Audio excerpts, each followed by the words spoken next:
Stay in touch with us on Facebook and Instagram at Unique Yet Connected. You are now listening to episode 84 of Unique Yet Connected podcast. The theme for this episode is the anxiety that wasn't mine. Welcome to Unique Yet Connected podcast. I'm Nolita Ozwa Fenton Itologazi, the explorer of the unseen, the unheard, and the untold, the space holder, seeker, and sacred witness in the work of Systemic Family Constellations. As always, I'm not alone. I'm with Kinga and Nick on the other side of the virtual. Hi, Kings. Thank you, Noli. Hello, Nick. Dear listeners and co-editors, this is where we explore the hidden patterns that shape our lives. I am Kinga Siladi, facilitator and guide through the field where unseen truths rise to the surface. Together, we walk the invisible terrain of the family soul, where the wisdom that speaks is when the system reveals itself. Thank you for joining our movement of translating the wisdom of systemic family constellations into a practical language that all of us can easily understand and, most importantly, implement in our daily lives. This is the Field Knows series, where in each episode we share stories from the field that are from our workshops and individual sessions. When fear doesn't belong to you. Have you ever lived inside a storm that had no clouds you could see? Have you ever felt your breath catch, your chest tighten, your heart hammering a frantic rhythm, and you absolutely know there's no logical threat in sight, and yet your body refuses to believe the memo that says, you are safe now? Sometimes the feeling you call anxiety is not a symptom of you. It is an artifact, a living memory, not yours, but a heavy coat you are wearing for someone who never got the chance to put it on. In this episode, we trace a haunting, not the kind with white sheets and chains, but the haunting of inherited loyalty, inherited love, desperate love, protective love that got twisted into a constant fear because danger once lived, not outside the family, but inside its history. We enter a constellation where anxiety is not an enemy, but a misguided sentinel, where a daughter's diaphragm breathes the panic for generations who could not rest themselves.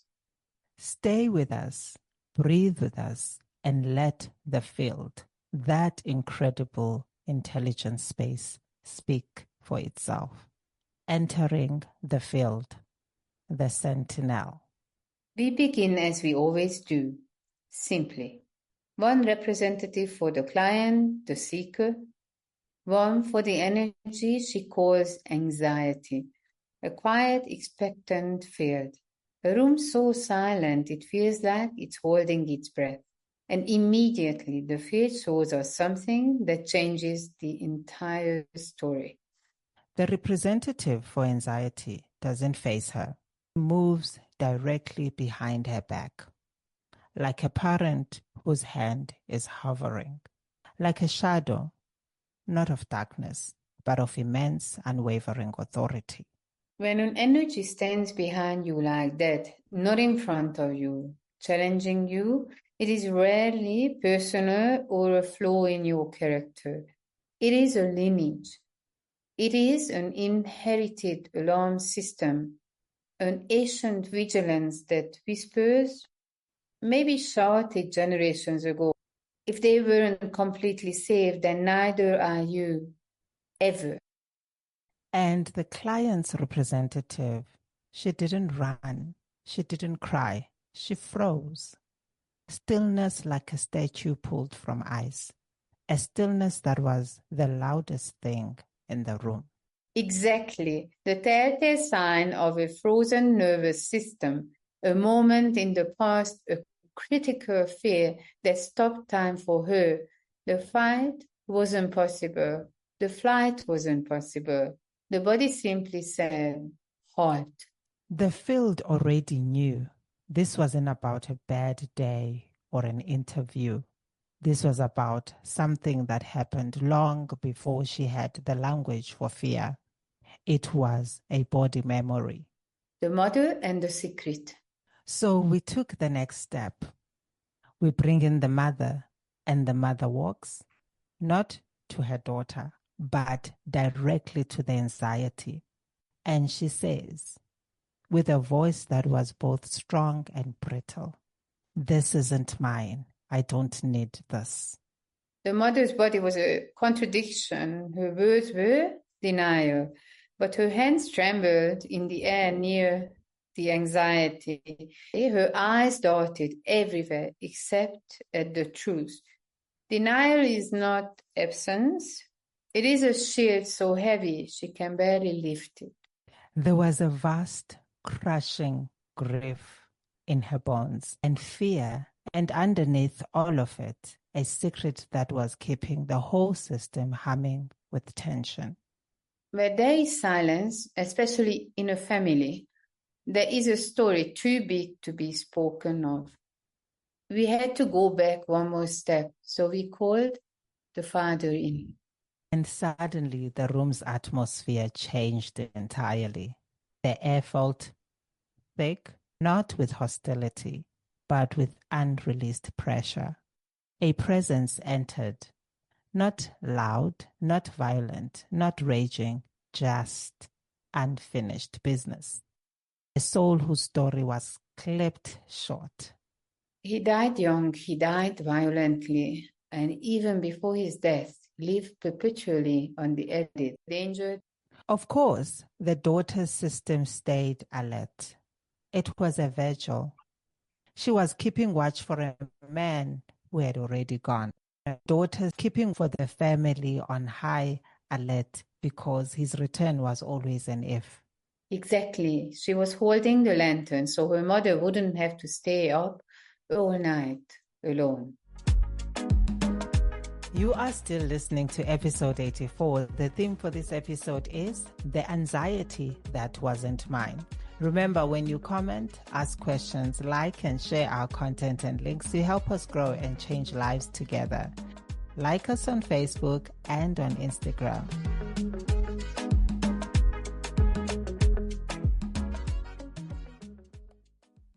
The burden of love. Then, Kings, you brought in the child version of the client, the part frozen at the precise moment her father disappeared or the trauma began.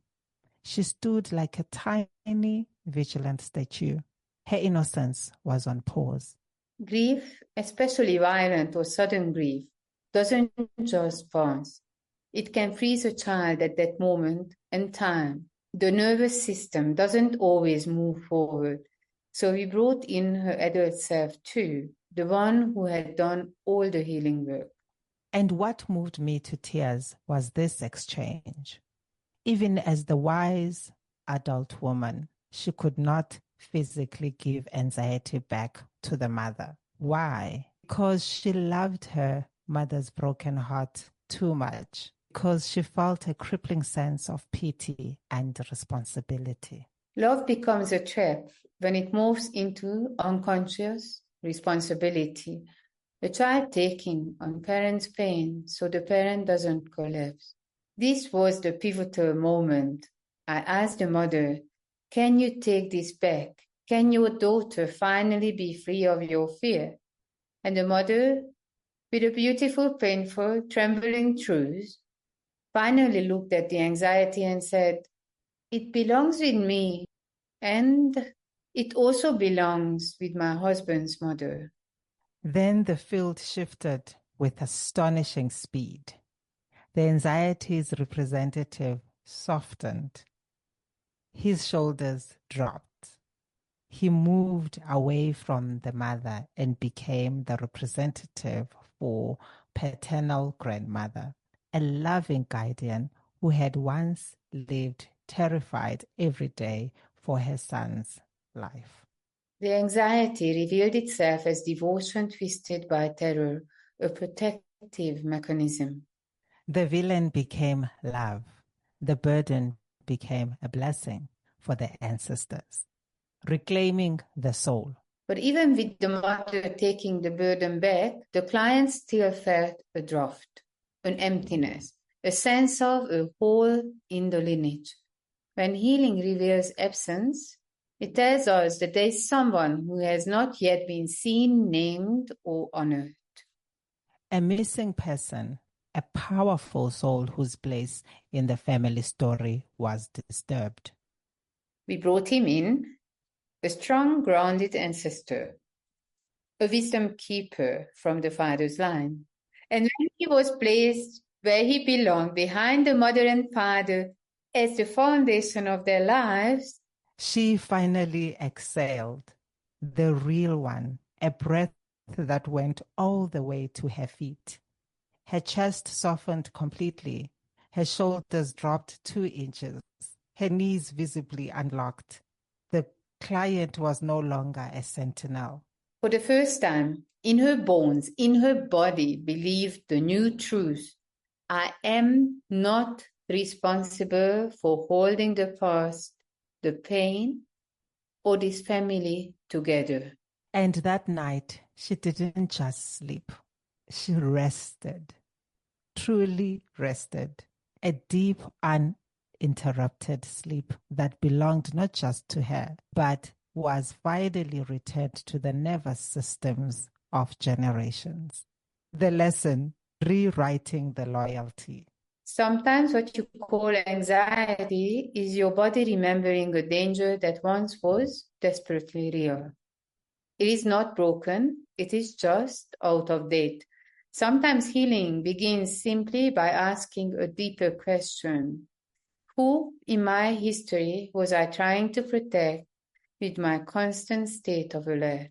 And sometimes the bravest, most revolutionary act we can perform is giving back a burden that was never, ever ours to carry. True loyalty is being fully alive. When everyone in the field, living and ancestor, stands in the rightful honored place, the living can finally fully live. The current generation can be new. And the dead can finally rest. The loop is closed. If your anxiety feels ancient, like a coat that doesn't fit but you keep wearing, it may be a distorted form of love in disguise. A deep loyalty to someone who once lived in fear and never got to recover. We want you to know you do not have to carry their fear to honor them. We invite you gently, curiously, to notice your breath this week. When you feel the familiar tightening, ask yourself one simple, profound question. Whose worry lives in my body today? And if your heart whispers back, this fear isn't mine. This fear isn't mine. You don't have to hold it alone for one more day. Join us for a session. Explore the invisible geography of your lineage. Begin the journey of coming home to the self you were meant to be. The field knows you, and it is waiting for you to simply show up.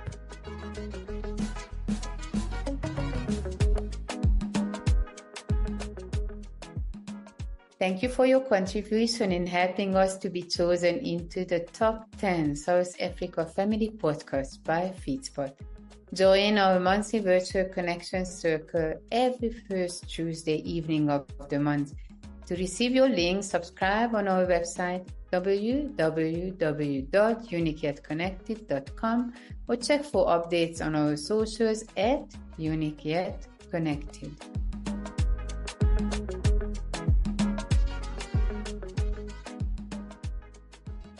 In the next episode, we still share with you how the field reveals the roots, the repetition, and the release. And along the way, we will guide you in understanding how this work can support your own healing, because the field doesn't just know my story, it knows yours too. So take a deep breath, open your heart, and join us as we share with you what the field knows. Because sometimes what you are searching for isn't outside of you, it is waiting quietly in the field for you to remember.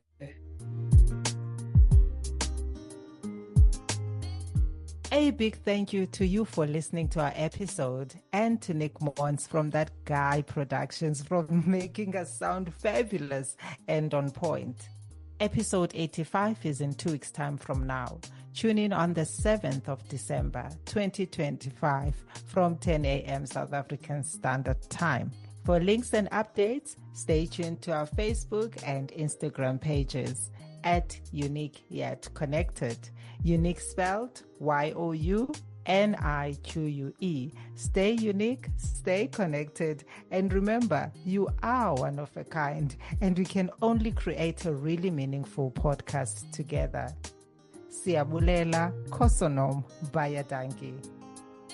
Thank you. Siyabulela, Kusunum, Bye, Danki.